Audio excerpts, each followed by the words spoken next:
tudo bem? Como estruturar um fundo imobiliário? Quando que vale a pena pegar os imóveis e torná-los um fundo imobiliário? Essa é a pergunta, né? Essa é a ideia do programa de hoje, onde vamos entrevistar o Sérgio Beleza Filho, que conta história, uma lenda, um ícone do mercado de fundos imobiliários. Já vamos falar com ele aqui. Então seja muito bem-vindo, muito bem-vinda. Eu sou o Ricardo Reis, estruturo negócios e fundos imobiliários, e esse vai ser o assunto de hoje. Sérgio, prazer estar com você aqui, muito bem-vindo. Obrigado pelo convite. O Sérgio, a maioria das pessoas que conhecem fundo imobiliário conhece muito bem você, dos imóveis, que é o nosso programa aqui. Talvez alguns não conheçam ainda, Sérgio, mas tem uma história longa do fundo imobiliário, né? Você é um corretor de longa data já na Bolsa de Valores e começou com fundos, começou junto com o começo do fundo aí na prática, né? Na verdade o que aconteceu foi o seguinte, eu trabalho no mercado de capitais desde 1972. Comecei na Bolsa de Valores quando ainda havia pregão, aquela coisa histórica. Havia o pregão, não havia nem computador no pregão, para você ter uma ideia, nessa época. E era tudo quadro de giz e papelzinho anotado com carbono e tal. Então eu comecei no mercado, na intermediação de negócios, no mercado de capitais em renda variável. Sempre trabalhei em renda variável, nunca trabalhei com renda fixa.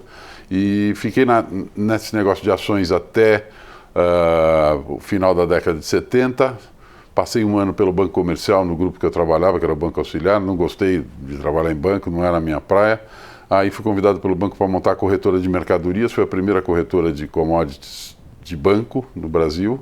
Fora o Banespa, que tinha uma operação com a Merrill Lynch para operar em Chicago, mas no mercado local não tinha ninguém.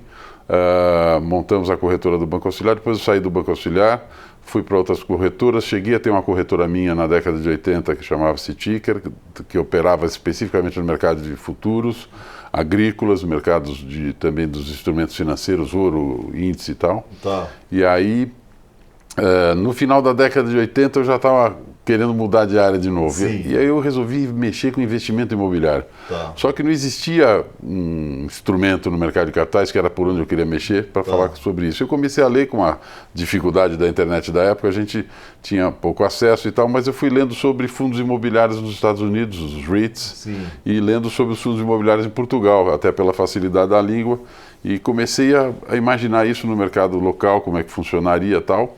E esse troço foi seguindo. Meu pai, por coincidência, meu pai era do mercado bancário e o principal cliente do meu pai era o setor da construção, o mercado imobiliário.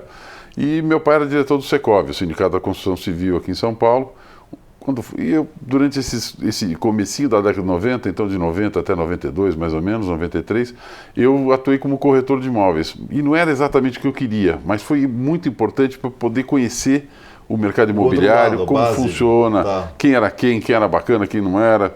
E aí, meu pai um dia me liga e fala assim, você está querendo mexer com esse negócio de fundo imobiliário? Vai ter uma palestra aqui no Secov sobre isso. E eu fui assistir essa palestra e quando eu vi Arthur Parkinson e Marcelo Terra falando sobre isso, eu fiquei encantado, falei, é exatamente isso que eu quero fazer. Ótimo. E aí, como eu já estava com esse foco, eu fiquei em cima disso e surgiu a oportunidade do primeiro fundo imobiliário, que é o Memorial Office Building, o Fundo Imobiliário Memorial Office, que é proprietário do Memorial Office Building, que construiu esse prédio e botou para alugar, que fica ao lado do Viaduto Antártica, aqui na Água Branca. E aí nós fizemos esse primeiro fundo em 1994, quando saiu a Instrução 205. Logo na sequência. A lei saiu em 93 e aí o primeiro fundo só poderia acontecer depois que saísse a Instrução CVM, que saiu em janeiro de 94. Foi dia 14 de janeiro, dia 21, uma semana depois, nós demos entrada no primeiro fundo.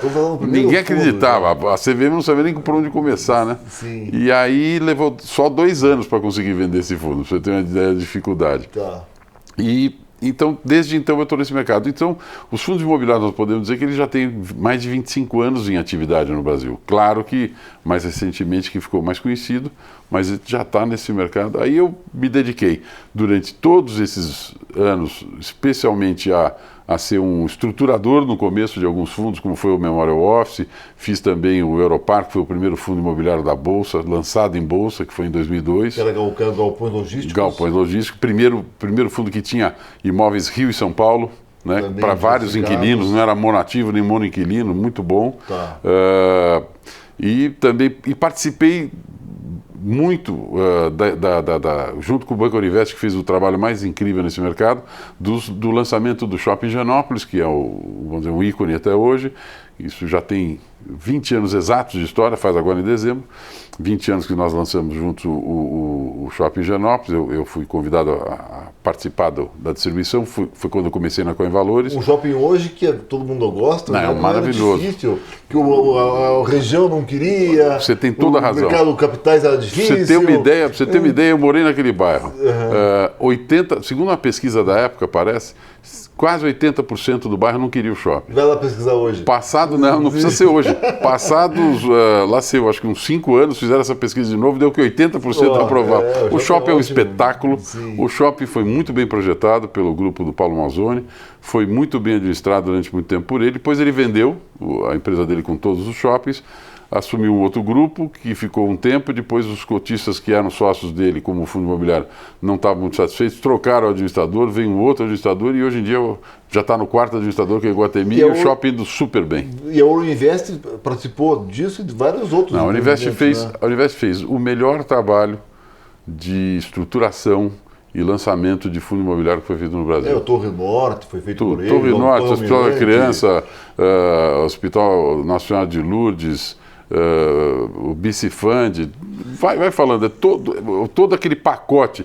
Tanto que eu lembro que o BTG naquela época montou um departamento voltado para fundo imobiliário, não estava indo muito bem, aí para ficar bem ele foi lá e comprou logo o departamento do Invest, e com isso ele virou o primeiro colocado do mercado e ponto final. Porque não é fácil, né, beleza? Porque é essa a nossa diferença. Fala de fundo imobiliário, aqui no Infomani, é o Arthur Vieira de Moraes, que é o nosso professor, tem entrevistas semanais, sexta-feira, tem o curso que é maravilhoso, recomendo, Viva de Renda, com fundos imobiliários, tem que fazer o curso, muito bom. Um ótimo custo-benefício.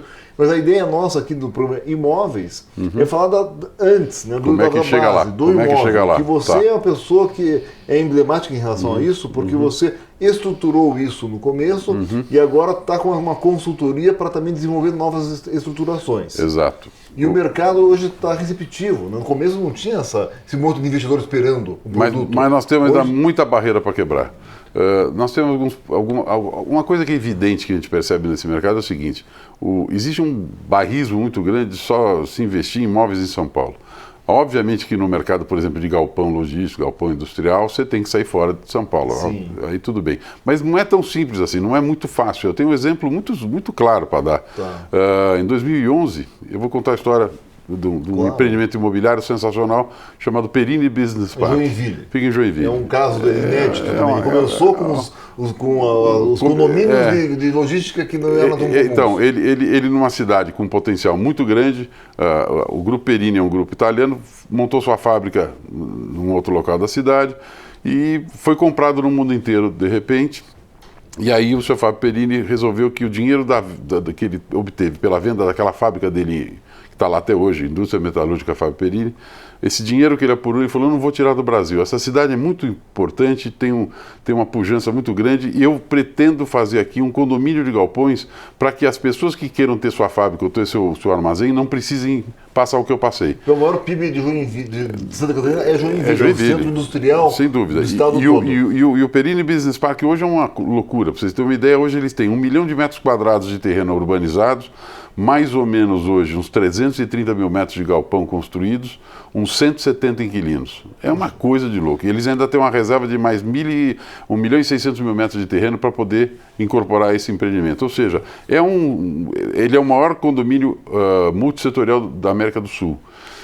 Mas começou então, no começo da década de 2000, como um fundo imobiliário que foi constituído lá fora de investidores estrangeiros, chamado Andrômeda, e esse Andrômeda construiu primeiro uma fábrica, que é a Perville, que é uma construtora, na verdade, que produz dentro das suas instalações os elementos com os quais eles fazem os galpões, e começou a construir galpões meio no risco e tal, para começar a primeira fase. Aí isso tudo através de um fundo imobiliário, não cotado em bolsa, só para investidores estrangeiros lá, que eles devem ter lá fora, e aí depois de um ano ele veio para a Coinvalores, onde eu estava, e nós passamos a administrar esse fundo. Foram fazendo aumentos de capital ao longo da história para chegar no que chegaram hoje. Quando foi em 2011, eu já tinha saído da Coinvalores, o fundo está lá até hoje, a Coinvalores administra muito bem e administra com um custo muito, muito interessante para o fundo. E eles, quando foi em 2011, eu me tornei um consultor deles, depois que eu saí da Coin. O Marcelo Hack, que é o CEO do Grupo América Latina, me chama e fala: Sérgio, o negócio é o seguinte, a hora que você queria do nosso fundo chegou. Aí eu fiquei feliz da vida, eu logo vi que eles iam ter que vender alguma coisa. Sim. Eles, pela primeira vez, resolveram vender. Eles fizeram mercado. Exatamente, eles fizeram uma cisão naquele fundo e separaram 270 mil metros de terreno, 103 mil metros de galpões, alugado para uns 40 a 41 inquilinos. Isso se transformou num fundo imobiliário chamado Industrial do Brasil. Ah, que legal. Então, quando o Industrial do Brasil, que hoje é um xodó do mercado, é um dos fundos mais queridos, segundo algumas pesquisas que eu já vi por aí, mas quando o Industrial do Brasil surgiu dessa cisão, eu fiquei encarregado de procurar quem quisesse investir. Nós íamos fazer um underwriting, mas eu achei que era um momento muito parecido com agora, com uma demanda muito forte. Receptivo. E que hoje a realidade que nós temos no mercado de fundo imobiliário qual é? Nós temos uma facilidade tremenda de captar recursos de investidores e uma dificuldade gigante de achar bons ativos para poder colocar. Ao contrário da história até hoje. Exato. Então, naquela época estava meio parecido. E aí, quando nós fomos colocar isso aí, tudo isso eu estou falando por causa da história do bairrismo. Quando eu fui colocar isso, eu levei para uma instituição financeira que analisou a operação, estava precisando de ativos para poder comprar. Joinville, não quero. Aí começou isso aí. Joinville, Perini, não, a gente está procurando uma coisa por aqui. Falei, mas gente, que coisa burra, não tem outro nome. E aí fui mostrar para o André Freitas, que era o homem que tocava aquela operação bacana do Credit Suisse Hedging Grifo. E ele estava com aumento de capital naquela hora de 201 milhões para... Que tem a cabeça do fundo de logística. Aberta, uma cabeça completamente diferente. Sim. Tanto que hoje ele tem aquela empresa maravilhosa dele, a Red. E aí ele se interessou, ele quis comprar o fundo inteiro, a parte inteira do industrial. Eu falei, não, o senhor Fábio só quer vender 40% e eu não vou vender os 40% para você, nós vamos vender 30% porque eu preciso vender um pouco para o mercado. Claro. Então, para você ter uma ideia como esse bairrismo a gente tem que quebrar, o Industrial do Brasil hoje tem 14 mil investidores. É uma loucura, eu não podia imaginar nunca. Se alguém falasse para mim que aquele fundo que a gente estava criando naquela época ia ter 14 mil investidores, eu falava, não, você está exagerando. E não é. Então, ou seja, produtos de qualidade no Brasil inteiro podem ser levados para fundo. O que precisa é quebrar essa barreira. Nós tivemos ainda uma falta de sorte. Quando o mercado começou a botar um pouco o pé para fora, investiu em escritórios no Rio de Janeiro. Puxa, e aí veio a crise. Não tem nenhum lugar que sofreu mais do que o mercado de escritório do Rio de Janeiro. Então, volta todo mundo, tá vendo? Eu devia só investir em São Paulo. Isso é uma burrice. Tem coisas por esse Brasil que a gente pode dar vários exemplos de negócios imobiliários que existem pelo Brasil afora e que podem ser encampados por um fundo imobiliário. Sérgio, entrando nisso, qual é a cabeça, qual é o tamanho de um fundo mínimo? Quantos milhões tem que ter um fundo para alguém pensar, vou estruturar um fundo? Se ele não vai crescer, se ele não vai ter outros ativos para dentro, ele precisa ter um tamanho mínimo para poder valer a pena. Eu não posso dizer isso com certeza, mas eu acho que alguma coisa acima de 30, 50 milhões de reais é o mínimo para pagar os custos fixos, que é exato, CVM, exato. Divulgação de dados. Que óbvio que o ideal é crescer, tá. Sem dúvida nenhuma. Isso é para diluir custos, para poder ter uma administração mais profissional. Eu acho que tem que ser assim, tem que tentar agregar por exemplo, se vem hoje um empreendedor com algum empreendimento que ele quer fazer um fundo, um negócio de 20 milhões, 30 milhões, mesmo 50 milhões, muitas vezes a gente fala para ele, talvez seja mais negócio você vender para um fundo que já existe, que está precisando crescer, do que você fazer um fundo só para você. Então, tem que analisar muito o caso assim para ver se vale a pena. E tem um fundo aberto que está listado em bolsa e tem um fundo fechado que não tem em bolsa. Se você me permite, eu vou fazer uma correção. Todo fundo imobiliário é fechado. Tá. Por quê? Porque a diferença de fundo aberto e fechado é o seguinte, o fundo aberto é aquele fundo que a gente conhece de renda fixa, mas é uma recorrência isso aí. Então o fundo aberto é aquele fundo de renda fixa ou de ações que você vai no banco, pede resgate e tal. Esse é o fundo aberto. O fundo fechado é o fundo que você não pode pedir resgate. Se você quiser cair fora, você tem que vender suas cotas. O fundo imobiliário, todos os fundos imobiliários são fundos fechados. Agora o que você está dizendo é o seguinte, tem fundos que foram criados, como por exemplo, o Europar, que está até hoje com aquele mesmo conjunto de imóveis pelo qual ele foi criado naquela época. É um erro, eu acho isso um erro. O Europar começou como um fundo super inovador, porque ele tinha imóveis no Rio e São Paulo e vários inquilinos diferentes. E devia ter continuado nesse Podia ser o maior desses hoje. Mas ele não continuou, infelizmente o empreendedor transferiu esse fundo para uma instituição financeira que fez um trabalho muito mal feito aqui no Brasil. Graças a Deus, essa instituição nem existe mais, ela fechou no mundo todo, fez um trabalho péssimo, não tenho menor vergonha de citar, mas o que eu acho que acontece é o seguinte, os fundos listados, a gente pode chamar assim, são fundos listados e não listados. Então tem fundo que está em bolsa, tem fundo que não está em bolsa. Por exemplo, o Andrômeda não está em bolsa. Por quê? Porque o Andrômeda só tem praticamente 2 investidores. Tá. Então não tem interesse em estar em bolsa. Tem vantagem tributária também esse fundo? Ou não? Veja, não, a vantagem tributária é que por ele ser um investidor estrangeiro, a remessa do lucro para o exterior é tributada em 15%, que é o mercado de capitais tem essa tributação, e para eles é uma tributação que vale a pena e está tudo bem. Tá. Agora, obviamente, para quem vai fazer fundo imobiliário hoje, que tenha o interesse de ser uma renda frequente para investidores e tudo mais, sem dúvida nenhuma tem que estar em bolsa, porque os requisitos para poder você ter aquela isenção de imposto de renda que existe hoje é que o fundo, que só vale para as pessoas físicas, é que o fundo tenha no mínimo 50 investidores, que ele seja registrado em bolsa, e esse investidor tem que ser pessoa física e ele tem que ter menos de 10% das cotas do fundo. Para ele ter vantagem tributária. Para ele ter zero de imposto. Então ele tem zero de imposto nas distribuições de rendimento. No ganho com a cota de compra e venda de cota, não. Isso é tributado em 20%. Se ele tiver 20%, ele é tributado. Isso. Mas os outros ele não prejudica ninguém. Você tem razão. O fato de eu ter 15% e você ter 9%, eu não vou ter a vantagem tributária, mas você continua tendo. E por que tem tanto fundo não listado? Qual é a vantagem disso? Porque eu acredito que são estruturas provavelmente parecidas com a do industrial do Andrômeda, que tem investidor estrangeiro, que prefere que a tributação dele seja via mercado de capitais, entendi. E muitas vezes é gente que está se preparando para um momento de vir listar em bolsa. Então a gente percebe que tem alguns fundos que são lançados ao mercado que começaram não listados. Porque estão ali. Muitas vezes porque estão construindo os imóveis ainda, estão começando a maturar os investimentos. Esse é um ponto, acho que importante para a gente conversar também, que são infelizmente no Brasil existe um foco muito direcionado para fundos que vão ter imóveis prontos, acabados, já estão rendendo no mês que vem. Não existe ainda um envolvimento muito grande de fundos de desenvolvimento, que é uma coisa que devia ter. Que é de incorporação. E isso, a Red Grifo tinha um fundo de incorporação com vários construtores e várias obras cada uma. Num determinado momento que o mercado estava mais animado. Depois a gente percebe que já não continuou. O que a gente precisa ter, na verdade, é o seguinte. Hoje nós temos um grosso do mercado com muita participação de pessoas físicas. Eu te diria que 90% dos investidores em fundo imobiliário são pessoas físicas. Se você for olhar o boletim da Bolsa, ela fala em 60 e poucos %. E já tem 30 e tantos de institucionais. Só que esses institucionais, na sua maioria, devem ser FOFs, fundos de fundos. Uhum. E os cotistas desses fundos de fundos também são pessoas físicas. Tá. Agora, isso deve mudar. Por quê?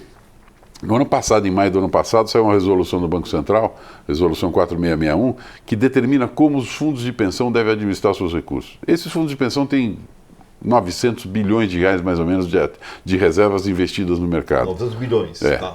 Eles podiam ter até maio do ano passado, até 8% em imóveis. Eles, a partir daquele momento, passaram a poder ter até 20% em imóveis, ou seja, 1,5 vezes a mais. Muito importante. E a principal mudança é que eles não podem mais comprar nenhum imóvel, nenhuma casinha de cachorro com escritura. Eles têm que investir em imóveis através do mercado de capitais. FIP, que é Fundo de Investimento de Participações, letra imobiliária, CRI, tudo mais, e fundo imobiliário, que é naturalmente o mais... É o destino natural. Não sei se é a minha torcida, mas é o destino natural. E é uma coisa interessante, porque num fundo de investimento eles não podem ter mais do que 25% das cotas. Então, eles são obrigados a ter outros investidores com eles e uma instituição financeira tomando conta. Ou seja, aquelas irregularidades que nós ouvimos daqueles fundos de pensão tradicionais de fazer aqueles roubos, que não tem outro nome, em investimentos, com toda certeza estão limitados. Então, isso é um novo agregador de novos investidores institucionais para o mercado. E esse mercado deve crescer muito. Então vai crescer e vai profissionalizar. Sem dúvida. O horizonte é esse. Sem dúvida. Agora vamos pensar em... E isso pode permitir que fundos de desenvolvimento possam acontecer. Porque o investidor institucional, que é um fundo de pensão, um family office, um investidor estrangeiro de grande porte, ele não tem necessidade de comprar um imóvel pronto, acabado, gerando renda. Aliás, ele não quer ganhar 0,5% ao mês, ele quer ganhar 25% ao ano. Mas isso só consegue se ele se arriscar. E para ele se arriscar, tem que ser um investidor desse porte.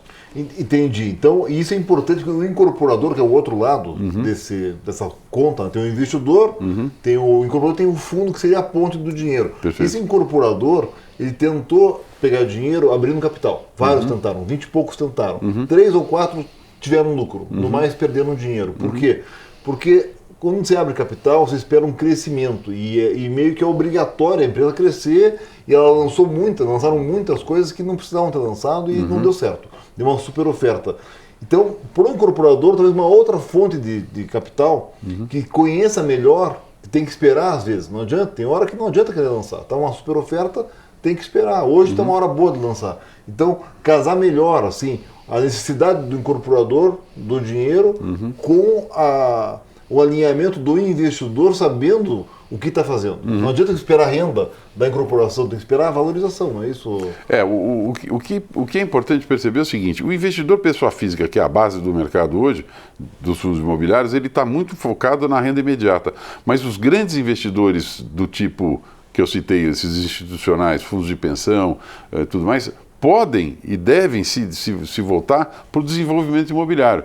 E isso é fundamental para poder fomentar essas incorporadoras, para poder fomentar empreendedores no resto do Brasil. Eu trabalhei muito para ver fundos acontecendo fora de São Paulo e tive muito pouco sucesso. Eu dou um exemplo prático. Uma vez teve um shopping center em Mossoró que tinha intenção de vender um pedaço do shopping e tudo mais. Eu sabia que o Banco do Nordeste tinha uma participação também no shopping, porque ele tinha financiado uma parte do shopping, como ele fazia pelo menos com outros shoppings na região. Eles estavam pensando em fazer um fundo imobiliário daquele pedaço. Eu falei, eu acho que é pouco. Aí o que eu fiz? Fui para o Ceará, por um outro motivo que eu estava já marcado de fazer uma palestra lá, pedi para marcar uma entrevista no Banco do Nordeste. E fui ao Banco do Nordeste, naquela época, faz muito tempo isso. Falei, olha, o tal do shopping Mossoró, uma cidade super vibrante, com petróleo e tal, nós podemos fazer um negócio diferente. Ao invés de fazer o fundo imobiliário do shopping Mossoró, que vai ser uma coisa pequena, regional, vamos fazer o fundo de investimento imobiliário de shoppings do Nordeste. Vamos fazer uma ideia, sabe, assim, mais abrangente. Então vamos pegar todos os shoppings que vocês têm, que vocês podem ter ainda participação em financiamentos e tal, vamos tentar colocar isso dentro. Uma partezinha que seja. Exatamente, para poder criar um fundo maior, para envolver investidores do Nordeste inteiro, talvez atrair investidores do Sul, e com isso a gente ter um fomento muito grande desses empresários de shopping que você está dando um pouco de liquidez, para que eles possam fazer mais e se arriscar a fazer mais. A conversa não passou do primeiro dia. Nunca mais me procuraram. Ou seja, não existe até por parte deles, você veja que esse problema foi um problema lá em Fortaleza, lá no Banco do Nordeste, o pessoal não se animou, entendeu? Eu acho que é esse tipo de estrutura que a gente tem que começar a quebrar. Porque, vou dar um exemplo também do Ceará, que pouca gente conhece. Existe um fundo imobiliário, isso pode ser uma surpresa para muita gente, existe um fundo imobiliário que foi idealizado por uma construtora de Fortaleza, em que foram reunidos, se eu não me engano, 7 RPPS. RPPS são os regimes próprios de previdência social, são os fundos de pensão dos funcionários municipais. Todo município tem que ter o seu fundo de pensão. E esse fundo de pensão se chama RPPS. Muito bem. Eles fizeram um ganha-ganha, uma operação linda, que é o seguinte: esses 7 RPPS se uniram num fundo imobiliário que tem por objetivo único construir Minha Casa Minha Vida. Vender para quem? Para funcionário municipal. Se sobrar, vende para quem quiser comprar. Então, é o tipo de operação que é um instrumento que congrega vários empreendedores, vamos dizer que são esses RPPS, que tem que investir bem o seu dinheiro de forma segura, e é uma operação super segura, super bem feita, porque está em conjunto com a Caixa Econômica que vai financiar esse comprador depois. Eles se arriscam, vamos dizer, eles investem comprando terreno, eles fazem as casas, a construtora que teve a ideia quem constrói tudo isso, e depois eles vendem para os funcionários municipais que vão pegar financiamento na Caixa. Uma operação redondinha, bonitinha. Tem o dinheiro para executar e depois tem a ponta final para poder comprar com o banco financeiro. Isso, tem algum risco do mercado mudar, enfim. Mas é uma operação ganha-ganha, uma operação inteligente. Eu falo para o Pedro Klumbi, que é quem faz a gestão desse empreendimento, por isso que eu conheço isso aqui de São Paulo, eu falo, isso era uma operação para mostrar num congresso de RPPS, falar, olha o que vocês têm que fazer com isso. O Pedro é bom em novidades, loteamento, ele sempre está inventando uma coisa diferente. O Pedro é ótimo, né? Pedro... Agora, Muito bom. Sérgio, é o seguinte, então vamos falar um pouco dessas coisas, de sair um pouco daqui, de criar, de estruturar negócios imobiliários. Eu vejo assim, a maneira mais fácil talvez seja sair com coisas meio padrões, por exemplo, farmácia. Farmácia é um bom negócio em São Paulo, é no Rio, é no Nordeste, é no Sul. Fast food também são imóveis que estão bem localizados nas cidades como um todo. Quem conhece fast food é padronizado, tem uma ideia de como é que funciona. Supermercado, escola, concessionária, talvez seja sair daqui, pegar um padrão de imóvel e buscar esses imóveis no Brasil inteiro. O ponto que tem que lembrar é o seguinte, cada imóvel desse tem um valor, entre aspas, baixo em relação ao mercado. Então precisa ser blocos de empreendimentos desse tipo, tranches, isso aí que vale a pena. Tá. Porque depois que você conseguiu dar que você startou essa operação, você começa a pegar o pulverizado mais fácil. O que precisa ver são essas marcas mais envolvidas com cada um desses setores, pegar os líderes no setor de farmácia, os líderes nos setores de fast food, concessionárias e tal, porque uma coisa é certa, quando um grupo como esse faz um fundo, se amanhã um imóvel desse fica vago, a gente está num ponto comercial geralmente muito interessante. Exatamente. Você arruma um outro... Eu brinco que o fundo de agência bancária, por exemplo, que é um negócio que tende a diminuir bastante. Por quê? Porque com o acesso à informação via celular e tudo mais, via computador, ninguém mais vai a agências e tudo mais, a tendência delas é começar a diminuir. A maior prova disso, que ele pode mostrar, que aqui em São Paulo aconteceu eu tinha uma ideia nos anos 2000 de fazer um fundo de agências. Burro não fiz, devia ter feito. Mas a capa do meu prospecto, eu pensava, se eu fizesse esse fundo, tinha que ser aquela agência do Banco do Bank Boston, que depois virou Banco Itaú, na esquina da Rocha Azevedo com a Avenida Paulista, que até é um ícone na época do Natal, a decoração que eles faziam e tudo mais. Muito bem, aquela agência, para mim, ia ser a capa do prospecto. Eu achei que jamais deixaria de ser aquela agência bancária. Ela não só deixou de ser uma agência bancária, como ficou anos desocupado, e agora acabou de inaugurar, acho que foi essa semana, um McDonald's completamente diferente, moderno e tudo mais. Então, o que a gente diz é o seguinte, pontos comerciais de qualidade sempre vão ter interesse. Então, eu acho que dá para fazer power centers, por exemplo, que são esses terrenos que não podem mais incorporar por qualquer motivo, prédios e tudo mais. Strip malls. Então, eles estão em locais de muito tráfego, muita movimentação. Dá para fazer. Então, a minha sugestão é que a ideia, além de empenhar em tranches, então, quem está assistindo aqui, né, que tiver acesso a isso, pegar uma tranche, a vantagem para um grupo de veículos ou de fast food, de criar um fundo para esses imóveis que já existem, é na sua expansão, e eles querem expandir, ele não tem que se preocupar com o investimento na loja. Esse fundo pode ir lá e fazer essa loja e aumentar o fundo e criar a estrutura imobiliária através do veículo certo, que é o fundo imobiliário. E eu acho que não deve partir só do inquilino essa intenção, porque o inquilino está muito envolvido com o negócio dele. Eu acho que quem tem que ter esse feeling de que pode fazer esse negócio tem que ser o empreendedor imobiliário. Não que tem que ser, mas é mais natural que seja dele, que ele possa começar a conversar com esses grandes players do mercado para começar a montar suas operações, porque as empresas de fast food, as empresas de quaisquer outros setores, estão muito preocupados com o negócio deles. Eles, óbvio que precisam da localização, mas se tiver alguém que possa vir e falar, olha, eu tenho um fundo para te amparar, vamos lá, o que você quer fazer? Faz um sale leaseback de uma parte, vende, dá para fazer de uma parte, cria um fundo, isso está começando a acontecer. E vai ampliar a sua rede com o dinheiro desse follow-on do fundo. E eu acho que uma coisa que vai influenciar muito isso, que eu procuro estar atento a isso, é essa tal vamos dizer assim, dessa nova onda que a gente está assistindo de startups, fintechs e aceleradoras e tudo mais. Eu acho que dentro desse universo, dessa meninada, dessa coisa vibrante que a gente está assistindo, mesmo dentro do Perini Business Park, por exemplo, um dos últimos lançamentos que teve lá é o do Agora Tech Park, que é um prédio que é só voltado para essa parte de inovação. E o gostoso desse empreendimento lá dentro do Perini é que ele fica exatamente do outro lado da rua do campus da Universidade Federal de Santa Catarina. Então, você tem uma ideia, é o primeiro campus universitário dentro de um condomínio logístico industrial. Então, você imagina o zanza que deve estar naquela rua ali, entre a meninada. E é isso que gera negócio. São 9 cursos de engenharia, vai de engenharia naval, aeronáutica, mecânica, civil e tal. Então, se relacionando com esse ambiente de startups, eu acho que dentro desses ambientes de startups podem começar a vir muitas ideias de começar a criar esse tipo de operação, porque essa gente não tem limites, não tem vergonha, não tem inibição, tenta, pensa. Ela é inquieta, quer melhorar. Aí nesse mesmo... Tanto que a gente vê exemplos hoje de operações loft, quinto andar, não sei o quê, são operações que surgiram, mesmo o que a Vitacom faz, Airbnb, Vitacom, tudo novo. Agora, nessa mesma inquietação, nessa mesma ideia de criar e estruturar novos fundos, a vantagem competitiva maior do Brasil é o agronegócio. A gente tem água, sol e terra, que produtividade maior que a maior parte do mundo todo. A gente produz alimento e carne, proteína para o mundo inteiro.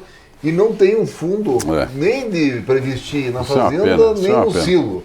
Que são duas coisas que a gente poderia estar estruturando. O que falta para começar isso? Eu acho que, sabe, o que precisa é empreendedor local poder se mexer. Algum grande dono de terra? Eu acho que é empreendedor local. Eu acho que são essas iniciativas dessa juventude que está vindo para o mercado, que pode começar a se envolver com isso. O que a gente precisa? Na academia, por exemplo, nós precisamos ter nas universidades, nas faculdades, gente que saiba o que esse mercado financeiro pode fazer. Então, eles têm que entender o que dá para fazer de integração entre esses mercados que eles estão tão fortes, tão pujantes, da agropecuária, de tudo, para poder envolver isso no mercado imobiliário, para ver o que dá para fazer junto, porque eu não sinto, por exemplo, uma universidade, uma faculdade no interior que está no local ali, mostrando isso para os seus alunos. Sabe um caminho não se fala de fundo imobiliário, não se fala de instrumentos do mercado de capitais, acho eu, para fomentar isso, porque a gente não sente essa demanda aqui. Eu vejo o seguinte, um caminho natural para isso seria as cooperativas. As cooperativas do Paraná, por exemplo, o Cocamar e outras, elas nasceram há 40 anos, não eram nada. Hoje são impérios, né? E é império do quê? De pequenos produtores que se juntaram e hoje em dia elas têm o domínio, né? A governança sobre isso tudo, e seria, assim como as concessionárias, os fast food, as farmácias, as grandes redes, uma cooperativa grande dessa podia pegar um pedacinho, né? E fazer o começo de um fundo imobiliário de agronegócio, né? Seja de soja, seja de trigo. Estão começando a falar de silos agora. A gente está ouvindo falar de silos, é uma possibilidade, mas eu acho que, pode começar a partir para fazendas, por que não, sabe? A gente tem muita capacidade de poder gerar produção, gerar riqueza através dessas atividades que nós temos pelo resto do Brasil, e é uma pena que não chega aqui. A gente sente que falta, de repente, uma integração maior entre a universidade, o ensino, que não se cria essa cultura. Entendi. Tá? Então, quase fechando aqui, tem um ponto que eu acho que é importante a gente colocar. A gente conversou num dos eventos que teve sobre fundo imobiliário, eu levantei a questão de criar uma associação dos fundos imobiliários, como tem a NAIREIT nos Estados Unidos. Que faz o que a NAIREIT? Ela associa os gestores de fundos para organizar uma pauta, uma agenda, para ir negociar, seja com o governo, seja com a CVM, seja uma autorregulação. Você vê algo sendo criado nesse sentido já? Não, eu infelizmente nunca vi nada a respeito. A única pessoa que falou disso até hoje para mim foi você. Legal. Você tem razão, mas é uma coisa que falta, porque muitas vezes a gente tem algum tipo de situação que a gente precisaria ser representado e a gente não consegue. A gente vê associações que cuidam de outros setores, muitas vezes falando de fundo imobiliário, até de uma forma meio de quem não conhece muito o ramo, e a gente precisa de alguém para nos representar. Acho que a indústria já é grande hoje o suficiente para ter uma associação do fundo imobiliário brasileiro. Eu só digo com toda certeza que eu não quero ser nada. Muita gente fala assim, não, você fez o primeiro fundo imobiliário do Brasil, você é o mais antigo. Eu falo, não, obrigado. Mas você é o bastião, não adianta, Sérgio. Eu ajudo, eu você vou. É o bastião, eu vou junto, mas não. Você vai ter que ajudar. E, Sérgio, deixar presidir, eu estou fora. Deixar um recado final, Sérgio, para o público aí. sobre o que está esperando aí do fundo? Olha, o mercado imobiliário está muito forte, o mercado imobiliário é super importante. Nós estamos numa fase de taxa de juro em declínio que provavelmente vai durar bastante. Sem dúvida nenhuma, uma das maiores alternativas do mercado para investimento hoje é o mercado imobiliário, seja através de fundos, seja através de negócios diretos. Eu tenho um entusiasmo muito grande por essa área. Você veja que eu falo que eu fiquei quase 10 anos em ações, fui 10 anos exatos em commodities, mas já estou no imobiliário já há mais de quase 30 anos. Então, eu acredito muito nisso, nessas novas tendências que o mercado mostra. Eu tenho uma filha, por exemplo, que é cogestora em Airbnb. Ela trabalha gerindo imóveis de terceiros no Airbnb, já tem quase 30 imóveis sob gestão. Sim. Então, eu estou muito antenado, apesar de que já estou ficando velho, eu estou muito antenado nessas novidades, nessas coisas. Eu acho que a gente tem que começar a pensar como que a gente pode utilizar toda essa vibração e essa onda toda de startups, fintechs, aceleradoras e tudo mais, em benefício do mercado imobiliário, seja ele através de instrumentos do mercado de capitais ou não. Então, eu acho que é esse o ponto. Quando eu vejo essas Quinto Andar, que é uma empresa que trabalha com locações... Já unicórnio, já?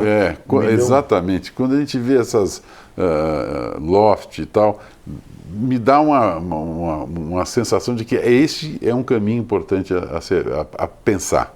Legal, Sérgio. Eu queria agradecer demais. Imagina, Você é uma prazer. pessoa que está sempre disponível ao mercado. Eu lembro quando a primeira pessoa que eu fui falar de fundo imobiliário há mais de 20 anos atrás foi você, lá no centro de São Paulo. Foi. Você me recebeu de portas abertas, como me recebeu no teu convite que eu fiz para você vir aqui prontamente. Prazer. As pessoas gostam muito de você no mercado. Que bom. Você, apesar de ter uma certa experiência já, tem uma juventude aí, um brilho nos olhos quando Tomara. fala de fundo. Que bom, que bom. Vamos aproveitar muito ainda toda a tua experiência e talvez estruturar novos fundos como esse de agronegócio, ou fora de São Paulo, ou em São Paulo, o que for.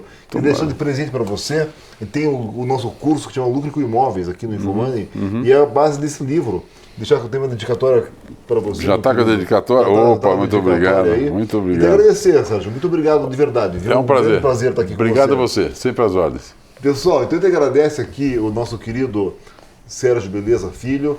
Como eu disse, tem esse livro que é o curso Lucre com Imóveis aqui no infomoney.com.br/cursos. Tem o e-book gratuito que você baixa também no Infomoney. Caso queira o livro tradicional que muitos preferem, entra no Amazon, tá lá. Tem nosso MBA no Estate que estamos estruturando junto com o IBMEC. Tem inscrições aí ainda com um prazo curto para poder ser feito. Aproveitem. A gente agradece demais a presença de vocês e deixamos um convite para continuar na próxima semana, tá bom? Grande abraço, uma ótima semana para você.